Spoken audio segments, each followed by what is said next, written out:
Derivatives. So we're going over derivatives. I've said chain rule, but this is actually also a product rule, so I'm gonna. There you go. Not sure why that happened. I'm gonna extend this title: chain rule and product. Should be chain and product rule. Can I move? Yeah, forget it. I'll fix that title another time. Okay. So. What do we got here? Well, we have two rules we're going to have to look at. The first one being if y is equal to f at x to the power of n. This is kind of your chain rule. You get y prime is equal to n f at x n minus 1 times f prime x. And your product rule, which is a little tougher here, y equal to, let's say, f at x times g at x. This is where this gets a little tricky because you're combining the two. Y prime is equal to f prime x times g at x, forgot a set of brackets, plus f at x g prime x. Lots of brackets there. Okay, so we need to use both of these ideas here.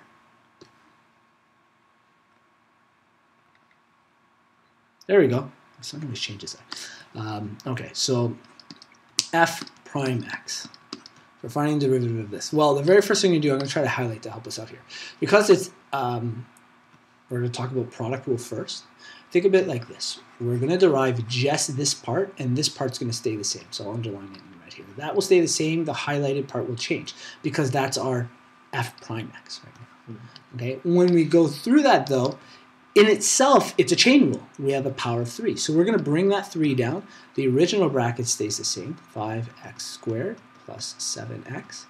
The exponent changes to 2 because we subtracted by 1. And then, again, because of chain rule, okay, so we've just done, do it in red, we just did that part of chain rule. The next part, we have to derive the inside. So we're going to derive the inside here. So the derivative of 5x squared plus 7x would be 10 x to the power of 1, I'm not going to write the 1 in, it's not so important, and then plus 7, okay?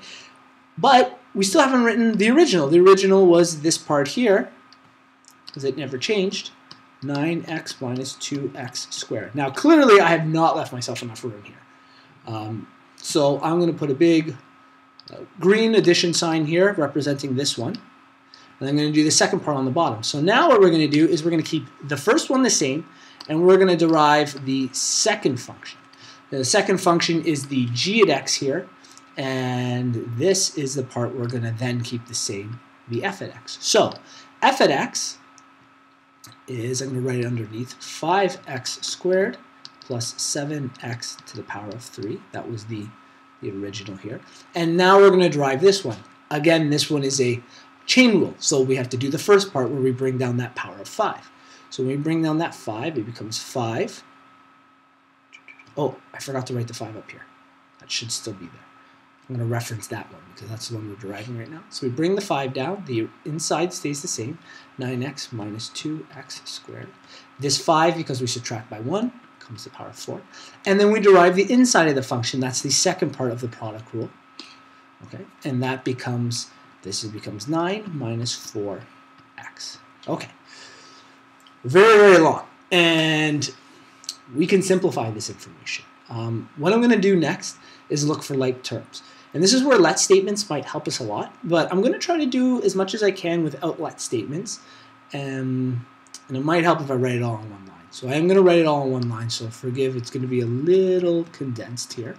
So we're going to have 3x squared plus 7x power of 2, 10 plus 7, 9x minus 2x squared power of 5 plus 5x. And this is just so our common factoring will be a little easier to read. Now this 5 we can, well, talk about how we can kind of put them in any position. It doesn't actually matter.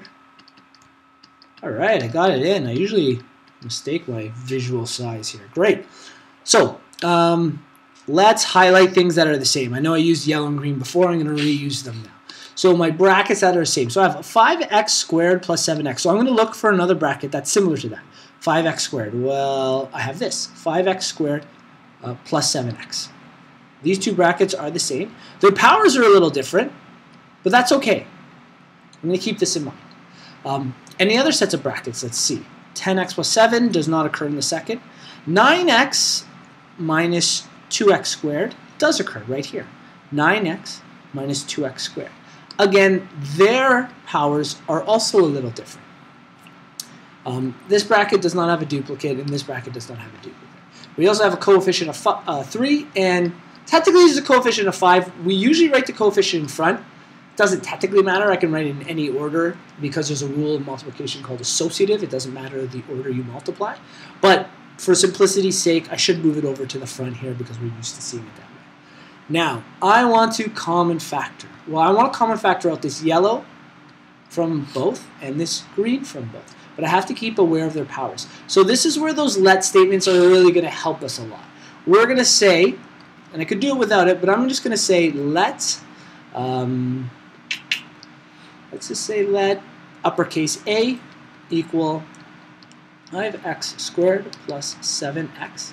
So just the bottom part of the bracket, not the exponent, and let uppercase B equal 9x minus 2x squared. So you're going to catch up the video? Yeah. There we go, good.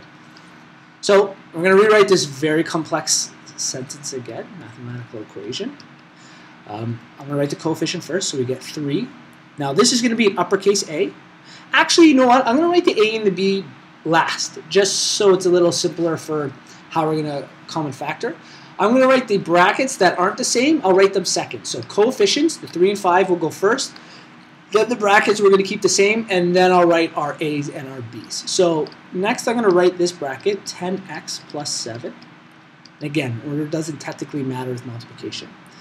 Then I'm going to write uppercase A to the power of 2. So uppercase A, power of 2, times uppercase B, power of 5. Okay. And essentially, this was our A. Okay, remember, that's what we did here. We've just replaced that part. And this is our B. We've replaced that part with the letter B. And then I'm going to add. I'm going to put the 5 first again, then the bracket that doesn't change, 9 minus 4x. And then, again, uppercase A, it's to the power of 3. Uppercase B, it's to the power of 4. Here's our B. Here's our A. So, now it's a little easier to see that we can, I'm going to underline it to common factor. I can common factor out A to the power of 2 and B to the power of 4 from both of these. Why those exponents? Well, that's because those are the, technically the lowest ones that are available. So 2 is a little less than 3, so I can take 2 out of both, and 4 is a little less than 5, so I can take 4 out of both. So that becomes the common factor. So F prime, and again, this part here isn't so much the deriving as the simplification of the function. So outside of it, I'm going to write A squared B4 times, times whatever's left. So what's left here is 3 times 10x plus 7. And again, I could technically distribute this in. It might make it a little simpler. That'd be 30x plus 21. And actually, I am going to do that because that is going to make things simpler for me. So is it okay if I do that in one step? Yeah, so let's just do that in one step here. I'm going to common factor or distribute this 3 in, so it becomes 30x plus 21. It's really lagging here, right? And that is going to be added to. That's going to be added to our 5, which I'm also going to distribute. So actually, this should be in a set of brackets kind of like this. The square brackets kind of indicates that we've common factored outside of it. And then this is what's left here, so 30x plus 21. And then 5 times 9 will be 45 minus 20x, square bracket again. So, you want to put the remaining AB? The AB? Yeah, we're going to put them back now. So now when I'm going to put stuff back, but I wanted to show you this part now, I can actually simplify within here. There's a lot of like terms within this. So our AB, what was A equal to? Well, A was equal to 5x squared plus 7. So 5x squared plus 7x, I think, and it's to the power of 2, times our B, 9x minus 2x, 9x minus 2x squared, and it's to the power of 4. So those are the common factors. I've now replaced the a and the b. And then our other set of brackets, well, I can just drop the brackets. This is an addition sign. So 30x minus 20x is 10x. 21 plus 45 is 66 plus 66. And that would be the most probably simplistic version of this derivative. Quite a bit of work again in that one. Better fix this. It would have been nice if we ended up this way, but I made a mistake with my common factoring. There should have been one b left over, so that should still be attached over here. Yeah, so then that's where this common factoring shouldn't happen. So I'm gonna fix this part. I'm gonna go over this, fix that. Okay. So this should still be 3, 10x plus 7. The b here, because it's b4 and that's b5, there should be one set of brackets left, 9x minus 2x squared. And then plus 5. So we have 5 times 9 minus 4x. The b's cancel out here, but we should have left with one version of a. So there should be one set of brackets here that says 5x squared plus 7x. Really lagging. Okay. Now we replace that, and we can tactically FOIL. So there's a lot of work on the right here. So f prime x. There we go, still working, good. Prime x is equal to, so we'll write those a's in. So our a bracket, which was 5x squared plus 7x, and it's to the power of 2, times the b, which was 9x minus 2x squared, and that's to the power of 4. So these are the coefficients here. This is what we've just replaced, that let a and let b. And now in here, a whole other set of brackets. Okay, so I'm going to replace this quickly underneath. This would be 30x plus 21, and then I can kind of FOIL these values here. So 9x times 30x is going to give me 270x squared. 30x times negative 2x is negative 60x cubed. 60x cubed. 21 times 9x, 189? Yeah. 189x. And 21 times this becomes negative 42x squared. Geez, I've run out of room again. This is a huge question. I'm going to do this part. So we're going to add. I'm going to do this part underneath.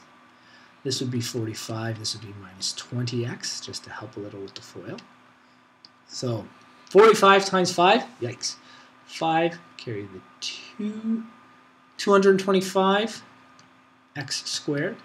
45 times 7x, that's going to be 5, carry the 3. 275. Is this 275? No. Are we okay with it?